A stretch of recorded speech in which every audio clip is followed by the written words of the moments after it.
ಅಣ್ಣ ಬನ್ನಿ ಆ ಕಡೆ ಇರೋರು. ಅಣ್ಣ ಬರ್ಬೇಕು, ಡ್ರಾಮಾ ಮಾಡಿ ಬಂದಿದ್ದಾರೆ ನಮ್ಮ ಮಕ್ಕಳು, ಬೀದಿ ನಾಟಕ ನಿಮ್ಗೋಸ್ಕರ.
ನಾವು ಇಲ್ಲಿದ್ದೀವಿ.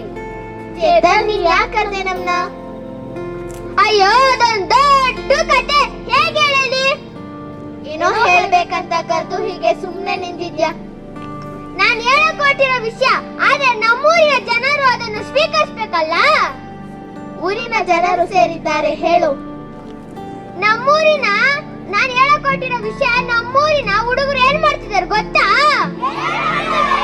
ಏನ್ ಮಾಡ್ತಾರೆ ಗೊತ್ತಾ? ಏನ್ ಮಾಡ್ತಾರೆ ಗೊತ್ತಾ?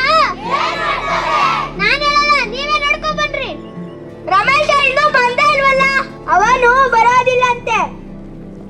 ಅಯ್ಯೋ ಏನಾಯ್ತು? ಅವನಷ್ಟು ಚೆನ್ನಾಗಿ ಓದುವ ಹುಡುಗ ಇನ್ನೊಬ್ಬ ಇಲ್ವೇ ಇಲ್ಲ.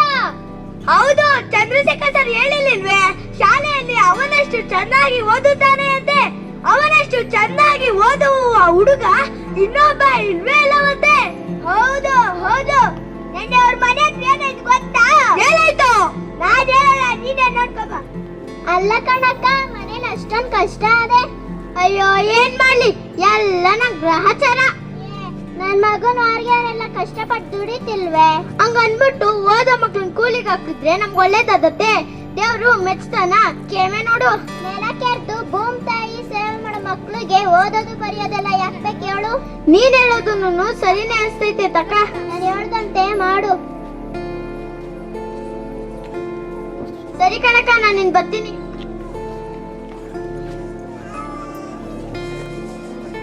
ಅಮ್ಮ ಅಮ್ಮ, ನನ್ ಶೂ ಎಲ್ಲಿಟ್ಟಿದ್ಯಾ? ಬೇಗ ಕೊಡು, ಸ್ಕೂಲ್ಗೆ ಲೇಟ್ ಆಯ್ತದೆ. ನೀನು ಇವತ್ತಿಂದ ಸ್ಕೂಲ್ಗೆ ಹೋಗೋದು ಬೇಡ. ನೀ ಸ್ಕೂಲ್ಗೆ ಹೋಗಿ ಓದಿ ಬೂದಿ ಮುಕ್ಕಿದ್ದು ಸಾಕು. ಇಲ್ಲ, ನಾನು ಓದ್ಕೊಬೇಕು, ದಯವಿಟ್ಟು ಸ್ಕೂಲ್ ಕಳ್ಸಮ್ಮ. ನಮಗೂ ವಯಸ್ಸಾಯ್ತು, ಮನೆ ನೋಡ್ಕೊಳ್ಳೋರು ಯಾರು ಇಲ್ಲ. ನೀನ್ ನನ್ ಜೊತೆಗೆ ಕೂಲಿಗೆ ಬಾ, ಸ್ವಲ್ಪ ದುಡ್ಡಾದ್ರೂ ಸಿಗ್ತದೆ. ಇಲ್ಲ, ನಾನು ಸ್ಕೂಲ್ಗೆ ಹೋಗ್ಬೇಕು, ನಿನ್ ಕಾಲಿಗೆ ಬೀಳ್ತೀನಿ, ದಯವಿಟ್ಟು ಕಳ್ಸಮ್ಮ. ಬೇಡ ಅನ್ಮ್ಯಾಕೆ ಬೇಡ.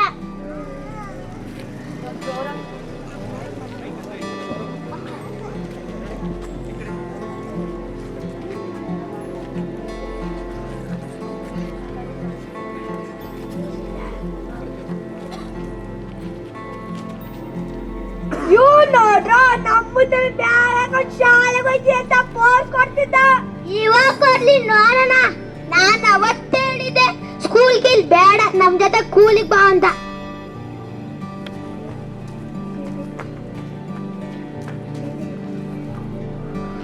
ಬರಲಿ ತಗೊಳ್ತದ್ಯೋ? ಅಣ್ಣ, ನಮ್ಮಮ್ಮ ಸ್ಕೂಲ್ ಕಳ್ಸಲ್ವಂತೆ. ತಗೊಳ್ಳೋ ಬಿಡಿ, ತಗೊಳ್ಳೋ. ಏಯ್ ತಗೊಳ್ಳೋ. ಏಯ್ ಕೇಳು, ಇಚ್ಛಾದ್ರಿಂದಲೇ ಬುದ್ಧಿಗೆ ಒಳ್ಳೆ ಐಡಿಯಾ ಸಿಗುತ್ತೋ.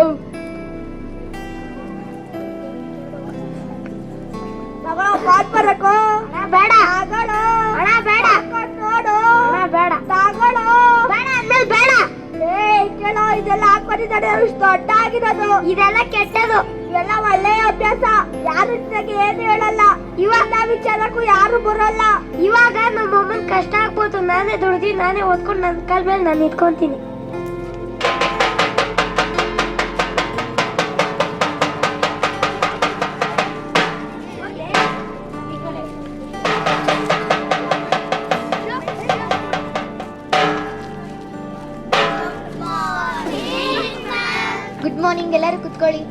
ಇವತ್ತು ಎಕ್ಸಾಮ್ ಇದೆ ಅಲ್ವಾ, ಎಲ್ಲರೂ ಚೆನ್ನಾಗಿ ಬರಿಬೇಕು.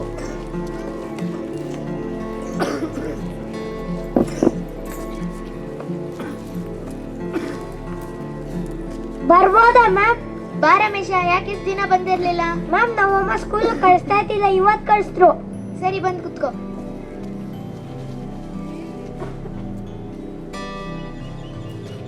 ಮ್ಯಾಮ್ ಇನ್ನೂ ಒಂದು ಪೇಜ್.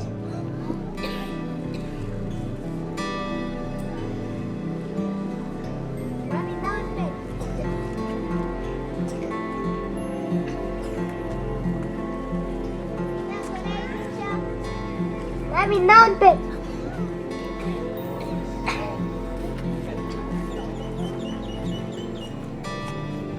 ಮ್ಯಾಮ್ ಇನ್ನೂ ಒಂದು ಪೇಜ್.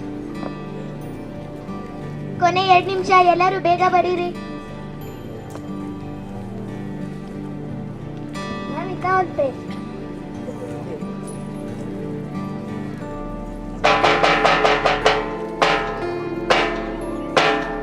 ಸಮಯ ಆಯ್ತು, ಎಲ್ಲರೂ ಪೇಪರ್ ಕೊಡಿ. ಪೇಪರ್ ಕೊಟ್ಟಾದವರೆಲ್ಲ ಈಚೆ ಹೋಗಿ. ಪರೀಕ್ಷೆಯ ಫಲಿತಾಂಶ.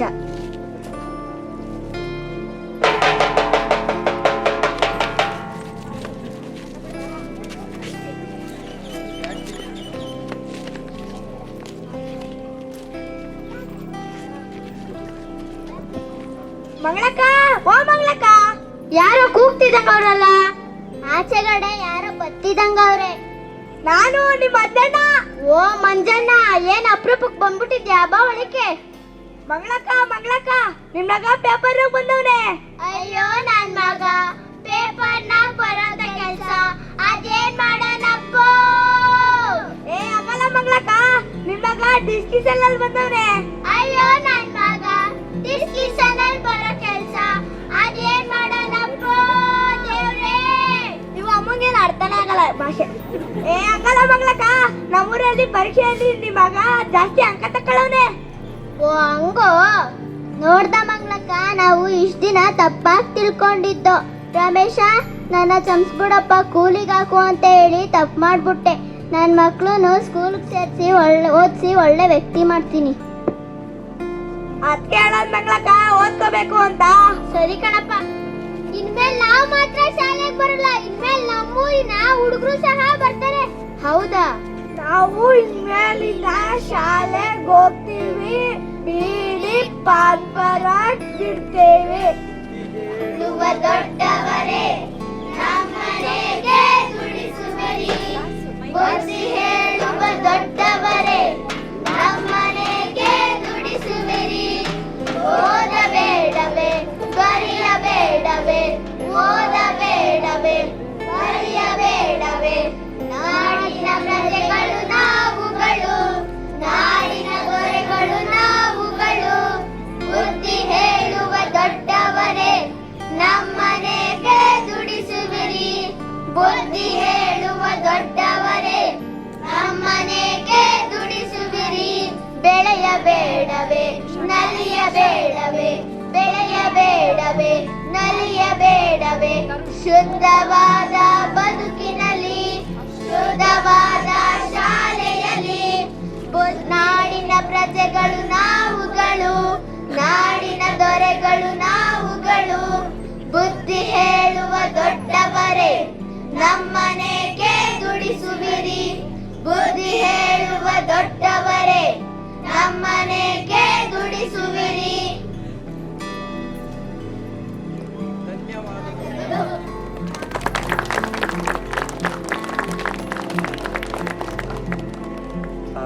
ಸೊಳ್ಳೆಪುರದೊಡ್ಡಿ ಎಲ್ಲ ಗ್ರಾಮಸ್ಥರಿಗೆ ಸೇರಿದಿರಿ. ನಮ್ಮ ಮಕ್ಕಳು ನೋಡಿದಂಥ ಸ್ಕಿಟ್ಟು ಒಂದು ಸಣ್ಣ ನಾಟಕ ಮಾಡಿದ್ರು. ಇದ್ರ ಬಗ್ಗೆ ನಿಮ್ಗೆ ಏನು ಅರ್ಥ ಆಯಿತು ಅದನ್ನಾರು ಮಾತಾಡಿ, ಅಥವಾ ಇನ್ನೂ ಏನಾರ ಮಾಡ್ಬೇಕಿತ್ತ ಅಂತ ಮಕ್ಳಿಗೆ ಬೇಕಾದ್ರೂ ಹೇಳ್ಬೋದು ನೀವು. ಅಲ್ಲ, ಒಳ್ಳೇದು.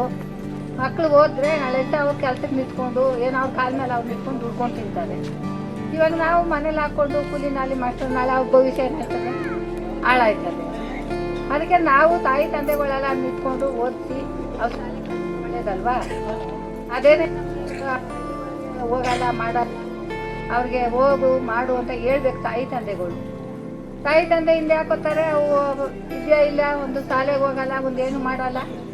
ಅದೇ ನಮಗೆ ಪ್ರಾಬ್ಲಮ್ ಆಗಿರೋದು. ಇವಾಗ ಒಬ್ಬರನ್ನ ಬಸ್ಗೆ ಯಾವ ಬಸ್ ಇದು ಅಂತ ಕೇಳ್ತೀವಿ, ಎಲ್ಲಿಗೋಯ್ತಾ ಇದು ಅಂತ ಕೇಳ್ತೀವಿ. ನಾವು ಒಂದು 2 ಲಕ್ಷ ಕಟ್ಟಿದ್ರೆ ನಾವು ಒಂದು ಬಸ್ ನೋಡ್ಕೋಬೋದು, ಮಾಡ್ಬೋದು. ಸಾಮಾಜಿಕ ಬಂದಮೇಲೆ ಒಂದೊಂದು ಸೈನ್ ಮಾಡೋದು ಕಲ್ತಿದ್ರು. ಅದು ಬಿಟ್ರೆ ಯಾವುದೂ ಇಲ್ಲ ನಮಗೆ ಹಳ್ಳಿ ಒಳಗೆ. ಏನಪ್ಪ ಮಾಡೋಣ ನಾವು. ಅದಕ್ಕೆ ಇವಾಗಿರೋ ಮಕ್ಕಳಿಗೆ ನಾವು ಓದಿಸಿ ಒಂದು ವಿದ್ಯಾಭ್ಯಾಸ ಕಲ್ತಿದ್ರೆ ನಾಳೆ ಅವ್ರ ಕಾಲ ಮೇಲೆ ಅವ್ರು ನಿಂತ್ಕೋಬೋದು.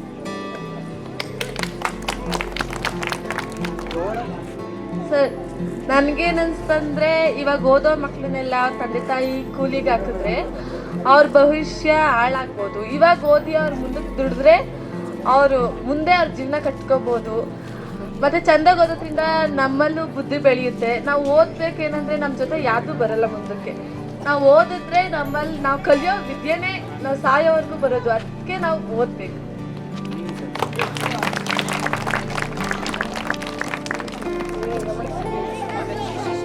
ಮಕ್ಕಳುಗಳನ್ನ ಮನೇಲಿ ಮಾಡಿಕೊಂಡು ನಾವು ಹಾಳು ಮಾಡೋದಕ್ಕಿನ್ನ ಹೋಗಿ ಮಕ್ಕಳು ಶಾಲೆಗೆ ಓದಿ ಮುಂದೆ ಬಂದರೆ ನಮಗೆ ಒಳ್ಳೆಯದು ಅಂತಲೇ ನಾವು ಭಾವಿಸ್ಬೇಕೇ ಹೊರತು ಈ ಮಕ್ಕಳನ್ನ ಹಿಂದೆ ಹಾಕೊಂಡು ಕೂಲಿ ಕಾಸು ತರ್ತಾರೆ ನಮ್ಗೆ ಒಳ್ಳೇದಾಯ್ತದೆ. ಇವಾಗ ಚಿಕ್ಕ ವಯಸ್ಸಿನೇನೋ ಗೇಯಿಸ್ತೀವಿ, ದುಡಿಸ್ತೀವಿ. ನಾವು ಅವ್ರನ್ನ ಹಾಳು ಮಾಡ್ತಾ ಇರೋದು ತಾಯಿ ತಂದೆನೇ, ಯಾರೂ ಹಾಳು ಮಾಡ್ತಾ ಇಲ್ಲ. ಆದರೆ ಅದೇ ಇವತ್ತು ಮಕ್ಕಳ ಕೈಲಿ ಗೇಸ್ಕೊಂಡು ತಿನ್ನೋದಕ್ಕಿಂತ ಮಕ್ಕಳನ್ನ 2 ವಿದ್ಯೆ ಕಲಿಸಿದ್ರೆ ಅವಕ್ಕೆ ಮುಂದೆ ಅವಕ್ಕೆ ಒಳ್ಳೆ ಇದು ಸಿಗ್ತೈತೆ. ಇಲ್ಲ ಅಂತ ಅಂದರೆ ನಮ್ಮ ಮಕ್ಕಳನ್ನ ನಾವು ಅರ್ಧ ಕಾಲಕ್ಕೆ ಹಾಳು ಮಾಡೋದು ನಾವೇ, ತಾಯಿ ತಂದೆನೇ.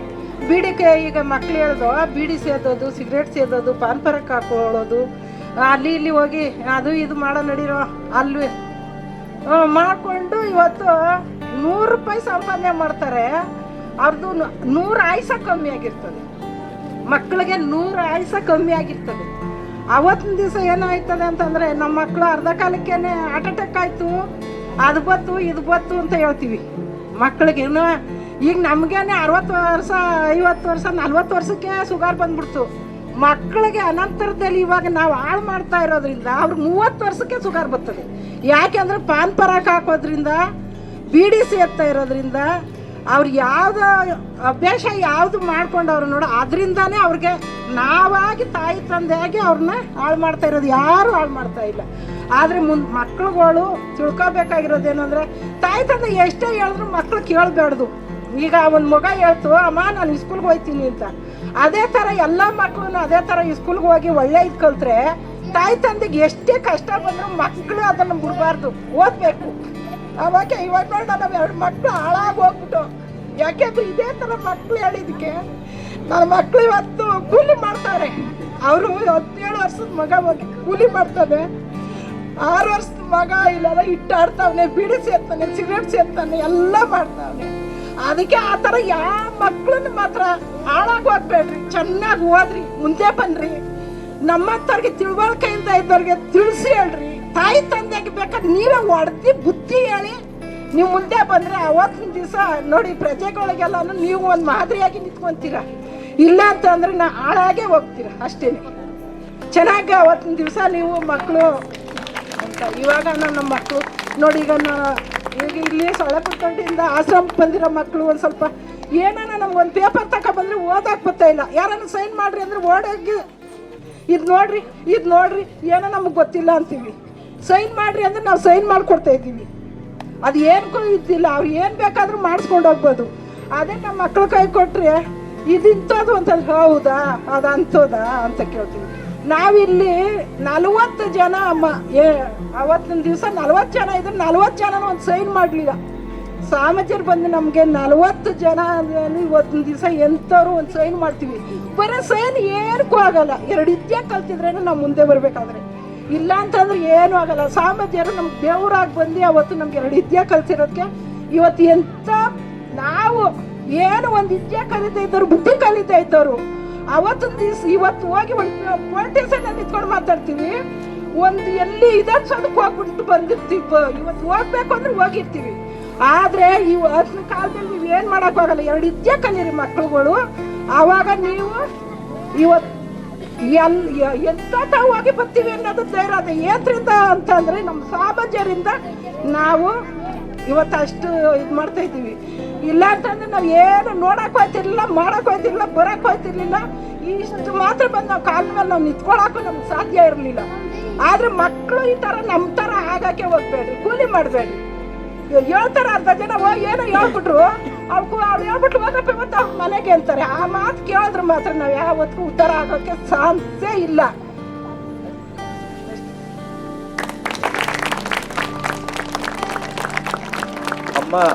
ಅಮ್ಮ ಅವರು ಮಾತಾಡಿದಂಥ ಅಷ್ಟೂ ಮಾತುಗಳು ನಾವೆಲ್ಲರೂ ಅರ್ಥ ಮಾಡ್ಕೋಬೇಕು. ವಿದ್ಯೆ ಅನ್ನೋದು ಎಷ್ಟು ಇಂಪಾರ್ಟೆಂಟ್ ಅಂತ ಅವ್ರು ಹೇಳ್ತಿದ್ದಾರೆ ಅಲ್ವಾ. ಹಾಗಾಗಿ ನಮ್ಮ ಪರವಾಗಿ ಮತ್ತು ನಮ್ಮ ಮಕ್ಕಳ ಪರವಾಗಿ ಅಮ್ಮವ್ರಿಗೆ ಧನ್ಯವಾದಗಳು ಹೇಳ್ತೀವಿ. ದಯವಿಟ್ಟು ಯಾರು ಮಾತಾಡಿ, ಮಕ್ಕಳಿಗೆ ಎಜುಕೇಷನ್ ಯಾಕೆ ಬೇಕು ಅಂತ ನಿಮ್ಗೆ ಗೊತ್ತಿದೆ ಅಲ್ವಾ. ನಾವು ಕಲ್ತಿಲ್ಲ ಅಂತ ನಮ್ಮ ಮುಂದೆ ಇರುವಂಥ ಮಕ್ಕಳನ್ನ ಅವ್ರಿಗೊಂದೆರಡು ಮಾತಾಡಿದ್ರೆ ಅವ್ರಿಗೂ ಧೈರ್ಯ ಬರುತ್ತೆ. ಅಮ್ಮ ಮಾತಾಡಿ. ಮಕ್ಕಳು ಚೆನ್ನಾಗಿದೆಯಾ, ಬುದ್ಧಿ ಕಲ್ತಿ ಒಂದು ಒಳ್ಳೆ ಸ್ಥಾನದಲ್ಲಿ ಮಾರ್ಕ್ಸ್ ಹೇಳ್ಕೊಡ್ತಾರೆ, ಅದೆಲ್ಲ ಕಿವಿಗೆ ಹಾಕ್ಕೊಂಡು ನಾವೊಂದು ಒಂದನೇ ಇದರಿಂದನೂ ಆಯಿಂದ ಮಕ್ಕಳು ಬುದ್ಧಿ ಕಲಿಬೇಕು. ಒಂದು 2 ಅಕ್ಷರ ಸಾರು ಹೇಳ್ಕೊಡ್ತಾರೆ, 1 ಅಕ್ಷರ ಬರೆಯೋಣ, 1 ಅಕ್ಷರ ಹಂಗೆ ಬಿಡೋಣ ಅಂತಂದರೆ ಮಕ್ಕಳು ಮುಂದೆ ಬರೋಕ್ಕಾಗಲ್ಲ. ಚೆನ್ನಾಗಿ ಮಾಸ್ಟ್ರ್ ಯಾವ ಥರ ಹೇಳ್ಕೊಡ್ತಾರೋ ಆ ಥರ ಕಲಿತ್ರೆ ಮಕ್ಕಳು ಅವರು ಮುಂದೆ ಬರ್ತಾರೆ. ಅಷ್ಟೇ ಬೇರೆ ಅವ್ರಿಗೆ ಬರಲಿಲ್ಲ ಆದ್ರೂ ಮಾಸ್ಟ್ರಿಗೆ ಹೇಳಿ ಅವರು ನನಗೆ ಈ ಥರ ಬರ್ತಾಯಿಲ್ಲ ಸರ್, ನಮಗೆ ಹೇಳ್ಕೊಡಿ ಅಂತ ಅಂದ್ಬಿಟ್ಟು ಹೇಳಿಸ್ಕೊಂಡು ಚೆನ್ನಾಗಿ ಬುದ್ಧಿ ಕಲ್ತು ಚೆನ್ನಾಗಿ ಬರ್ದು ಅವ್ರು SLC ಮಾಡಿ PSC ಮಾಡಿ MA ಗಂಟ ಓದಿ ಅವರು ಚೆನ್ನಾಗಿ ಇವತ್ತು ನನ್ನ ಮೊಮ್ಮಕ್ಕಳು ಓದ್ತಾವ್ರೆ. ನಮ್ಮಳಿಯ MA ಓದ್ತಾವ್ರೆ, ಮಗ ಒಬ್ಬ ಚಿಕ್ಕ ಮಗ SLC ಓದ್ತಾವ್ರೆ, ಇನ್ನು ಮೊಮ್ಮಗ ಇನ್ನೊಂದು 6 ತಿಂಗಳು ಓದಿ ಮುಗೀತು. ನನ್ನ ಮೊಮ್ಮಕ್ಕಳು ಮಾತ್ರ ಚೆನ್ನಾಗಿ ಓದ್ತಾವ್ರೆ. ನಾವು ಓದಿಸ್ತಾ ಇದ್ದೀವಿ. ನಾವು ಏನು ಕೂಲಿ ನದಿಗೆಲ್ಲ ಕಳಿಸ್ತಾರೆ, ನಾವು ಗೇಯ್ತಾ ಇದ್ದೀವಿ. ಇನ್ನು ಕಾಲಾಗಲ್ಲ ಕೈಯಾಗಲ್ಲ, ಮೊಮ್ಮಕ್ಕಳಿಗೆ ಸಾಕ್ಬೇಕು ಅನ್ನೋದು ಮೊಮ್ಮಗನಿಗೆ ಬನೆಗಟ್ಟಿಗೆ ಹಾಕಿದ್ದೀವಿ 5 ವರ್ಷದನಿಗೆ. ಮಕ್ಕಳು ನಾವು ಮಾತ್ರ ಚೆನ್ನಾಗಿ ಓದಿಸ್ತಾ ಇದ್ದೀವಿ ಸರ್.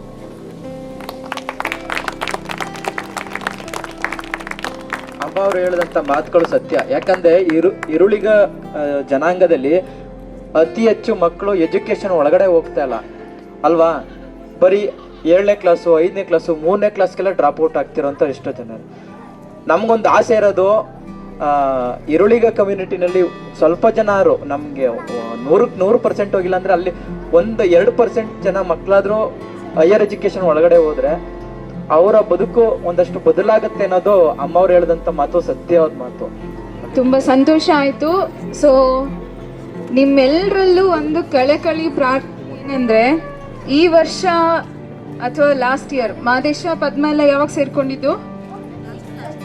ಲಾಸ್ಟ್ ಇಯರ್ ಅಲ್ವಾ. 2 years 2 ವರ್ಷದ ಹಿಂದೆ ಆ್ಯಕ್ಚುಲಿ ಶಿವರಾಮ್ ಸರು ನಮ್ಮ ಶಾಲೆಯಿಂದ ಎಷ್ಟೊಂದು ಟೀಚರ್ಸು ಸ್ವಾಮೀಜಿ ಎಲ್ಲ ಬಂದು ನಿಮ್ಮ ಹಳ್ಳಿಯಿಂದ ಮಕ್ಕಳನ್ನ ಕಳಿಸಿ ಅತಿ ಕಡಿಮೆ ಫೀಸು ಕೂಡ ಬೇಡ ಅಂತ ತುಂಬ ಸ್ಕಾಲರ್ಶಿಪ್ಪಲ್ಲಿ ಓದಿಸ್ತೀವಿ ನಾವು ಅಂತ ಶುರು ಮಾಡಿದ್ರು. ನಿಮ್ಗೆಲ್ಲರಿಗೂ ಗೊತ್ತಿರಬೇಕು, ಸರ್ವೆ ಮಾಡಿದ್ರು. ಮಕ್ಕಳನ್ನ 3 ತಿಂಗಳು 4 ತಿಂಗಳು ಅಲ್ಲಿ ಟ್ಯೂಷನ್ ಕೂಡ ಮಾಡ್ತಾ ಇದ್ರು. ಅದರಲ್ಲಿ ಸೆಲೆಕ್ಟ್ ಆಗಿರೋ ಮಕ್ಕಳೇ ಇವರು, ಪದ್ಮ, ಕಲ್ಪನಾ, ಮಾದೇಶ, ಇವರೆಲ್ಲ ಸ್ಕಾಲರ್ಶಿಪ್ಪಲ್ಲಿ ಸೆಲೆಕ್ಟ್ ಆಗಿರೋ ಮಕ್ಕಳೇ. ಸೊ ನಿಮಗೆ ಸಹಾಯ ಮಾಡೋದಕ್ಕೆ ನಾವೆಲ್ಲರೂ ಕಾಯ್ತಿದ್ದೀವಿ, ನಾವೆಲ್ಲರೂ ರೆಡಿ ಇದ್ದೀವಿ. ಆದರೆ ನೀವು ಮುಂದೆ ಬರಬೇಕು ಅಷ್ಟೇ. ಎಷ್ಟೊಂದು ಜನ ಮಕ್ಕಳು, ಒಂದು 5-6 ಜನ ಮಕ್ಕಳನ್ನ ಅಡ್ಮಿಷನ್ ಮಾಡಿದ್ರು, ಬಟ್ ಎಷ್ಟೊಂದು ಜನ ಮಕ್ಕಳು ಮಧ್ಯ ಡ್ರಾಪ್ ಆದರು. ನೀವು ಬಂದು ಕೇಳಿಲ್ಲ. ಆ್ಯಂಡ್ ಒಂದು ಮನಸ್ಸಲ್ಲಿ ನೆನ್ಪಿಟ್ಕೊಳ್ಬೇಕು ಏನಂದರೆ, ಶಾಲೆಗೆ ಸೇರಿಸಿದ ಮೇಲೆ ಶಾಲೆಗೆ ಬಿಟ್ಬಿಡಬಾರ್ದು, ತಂದೆ ತಾಯಿ ಜವಾಬ್ದಾರಿ ತಗೊಳ್ಬೇಕು.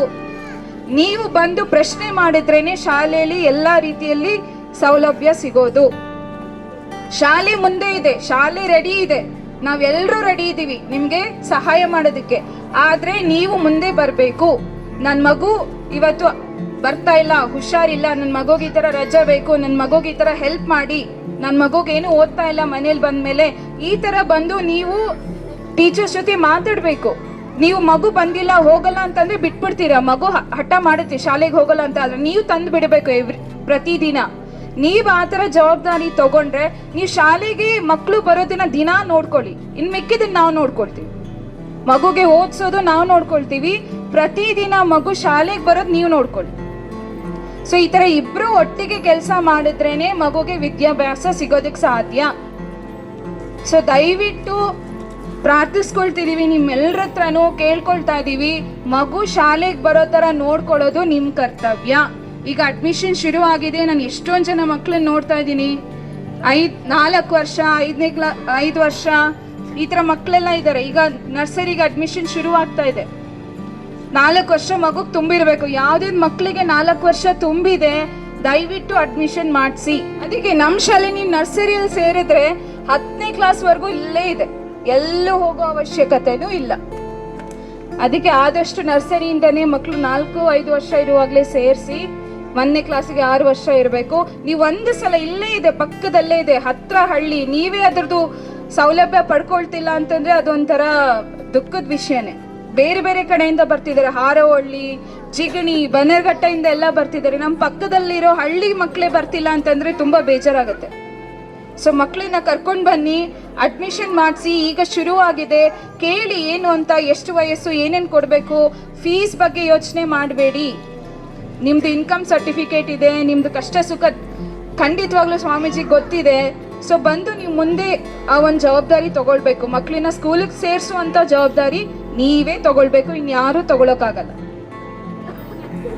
ಇದಿಷ್ಟು ಹೇಳ್ತಾ ನಮ್ಮ ಟೀಚರ್ಸ್ ಹಾಕಿರೋಂಥ ಎಫರ್ಟ್ ಎಲ್ರಿಗೂ ಇಲ್ಲಿ ಈ ಒಂದು ಸಂದರ್ಭ ಕ್ರಿಯೇಟ್ ಮಾಡಿರೋ ಎಲ್ರಿಗೂ ನಮ್ಮ ಶಾಲೆಯಿಂದ ನಿಮ್ಗೆಲ್ರಿಗೂ ಬಂದು ಸೇರಿದ್ದು ತುಂಬ ತಾಳ್ಮೆಯಿಂದ ಕೇಳಿಸ್ಕೊಂಡಿದ್ದೀರಾ. ನಿಮ್ಮ ಅನುಭವಗಳನ್ನ ಹೇಳಿದ್ದೀರಾ, ಸಲಹೆಗಳನ್ನ ಹೇಳಿದ್ದೀರಾ.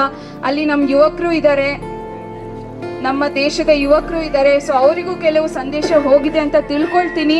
ಅಟ್ಲೀಸ್ಟ್ ನಿಮ್ಮದು ಸ್ಕೂಲಿಂದ ಡ್ರಾಪ್ ಆಗಿದ್ರು ಇರೋ ಮಕ್ಕಳಿಗೆ ಎನ್ಕರೇಜ್ ಮಾಡಿ, ಶಾಲೆಗೆ ಕಳಿಸಿ. ಸೊ ಒಳ್ಳೊಳ್ಳೆ ಅಭ್ಯಾಸ ಇಟ್ಕೊಳ್ಳಿ. ಯುವಕರಿದ್ದು ಬೇರೆ ಕ್ಲಾಸಸ್ ಮಿಸ್ ಆಗಿದ್ರು ಎಷ್ಟೊಂದು ವಾಲಂಟಿಯರಿಂಗ್ ಕೆಲಸ ಮಾಡಬಹುದು, ಎಷ್ಟೊಂದು ಒಳ್ಳೆ ಕೆಲಸಗಳಿದೆ. ಬಂದು ಮೀಟ್ ಮಾಡಿ, ಜನರ ಸಲಹೆ ಕೇಳಿ. ನಿಮಗೆ ದಯವಿಟ್ಟು ಹೆಲ್ಪ್ ಮಾಡೋ ಜನ ಸಿಗ್ತಾರೆ. ನಾವು ಮುಂದೆ ಒಂದು ಹೆಜ್ಜೆ ಇಡಬೇಕಷ್ಟೆ. ಇದನ್ನು ಹೇಳ್ತಾ ನನ್ನ ಮಾತನ್ನ ಮುಗಿಸ್ತೀನಿ. ಧನ್ಯವಾದ.